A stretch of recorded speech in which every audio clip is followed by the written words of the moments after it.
Shalom,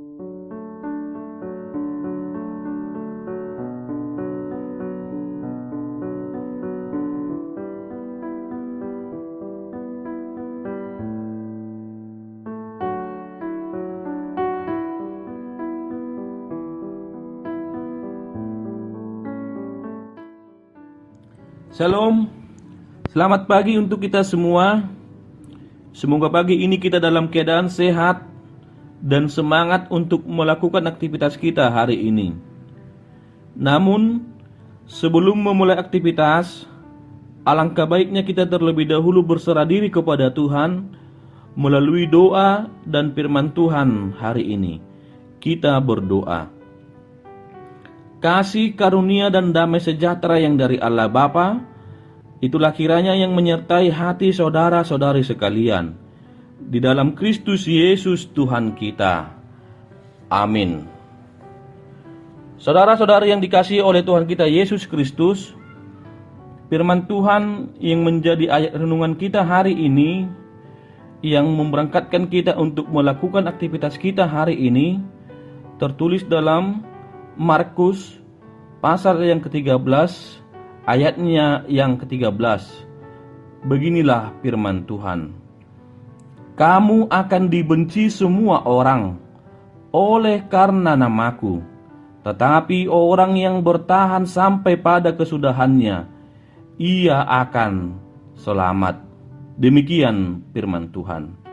Saudara-saudari yang dikasihi Tuhan kita Yesus Kristus, seringkali kita dengar dalam ucapan bahasa Batak, sisogodo halak madok na sitong.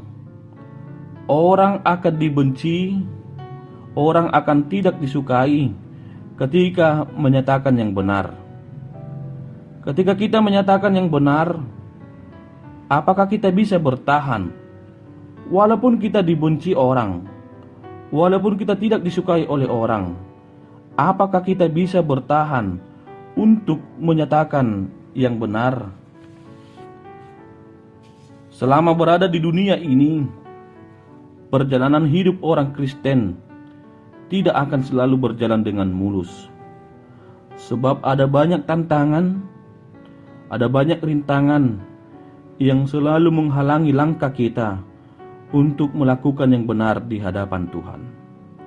Faktor-faktor inilah yang membuat banyak orang Kristen tidak lagi fokus pada tujuan, tidak lagi terarah pada tujuan, tidak lagi berserah kepada Tuhan, tetapi menyimpang dari arah yang sesungguhnya.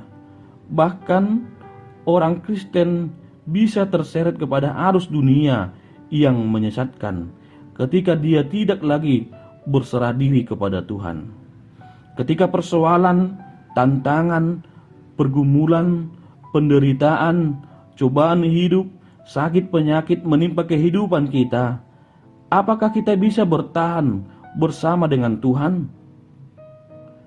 Berbagai tantangan dan persoalan hidup yang kita hadapi, seringkali kita jatuh dalam keputusasaan. Hati dan pikiran kita tidak tenang. Ada yang jatuh dalam ketakutan yang berlebihan, ada yang cemas, ada yang khawatir, hingga ada yang stres.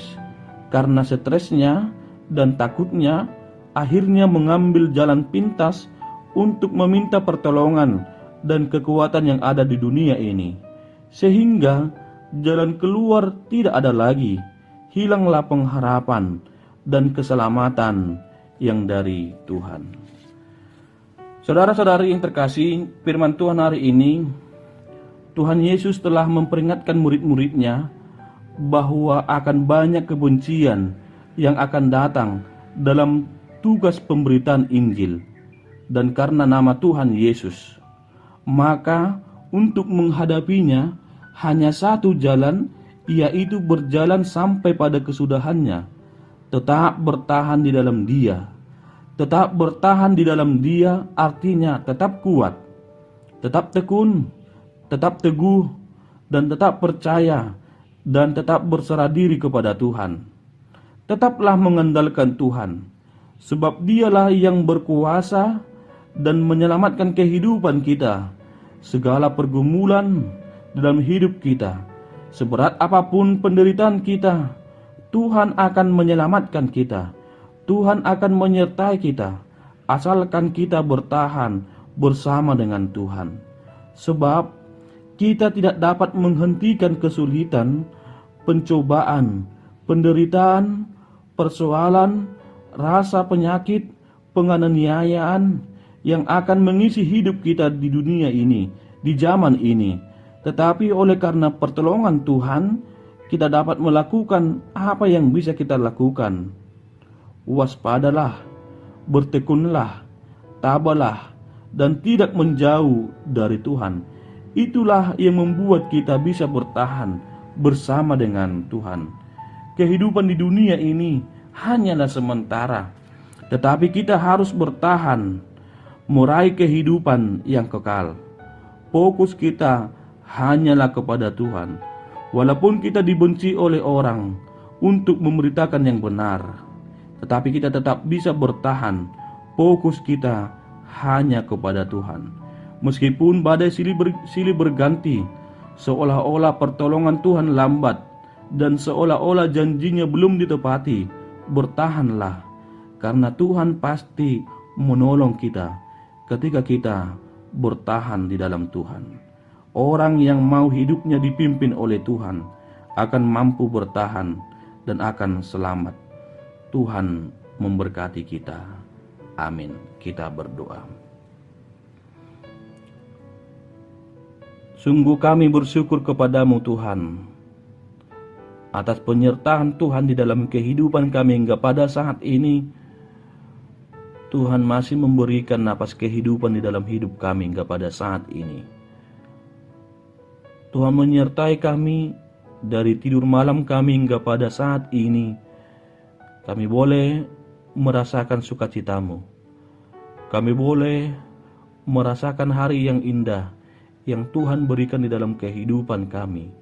Semuanya ini Tuhan bukan karena kekuatan kami, tetapi karena anugerah Tuhan yang senantiasa bersama dengan kami. Ya Tuhan, pada saat ini kami telah mendengarkan firman-Mu. Sebelum kami melakukan aktivitas kami berserah diri kepada Tuhan. Firman-Mu mengingatkan kami, apapun yang terjadi dalam kehidupan kami, pencobaan silih berganti, persoalan ada di dalam kehidupan kami, pergumulan kami selalu ada dalam setiap hidup kami. Tetapi itu tidak menjadi penghalang Tuhan, supaya kami tetap bertahan bersama dengan Engkau, supaya kami tetap kuat, supaya kami tetap tekun melakukan yang sesuai dengan kehendak-Mu. Ya Tuhan, pada saat ini kami juga berdoa buat para jemaat-Mu. Kiranya Tuhan menyertai mereka, kiranya Tuhan memberkati mereka, supaya mereka melakukan aktivitas mereka tetap bertahan, tetap melakukan aktivitas mereka dengan sukacita yang daripada-Mu. Kiranya Tuhan memberkati pekerjaan tangan mereka. Tuhanlah yang memberkati para jemaat-Mu. Jika ada yang mengalami sakit penyakit di dalam tubuh mereka, Tuhan kiranya menguatkan mereka. Tuhan kiranya memelihara kehidupan mereka. Seluruh kehidupan kami ini Tuhan, kami serahkan ke dalam tangan pengasihan Tuhan. Di dalam Kristus Yesus kami berdoa dan mengucap syukur kepada-Mu. Amin.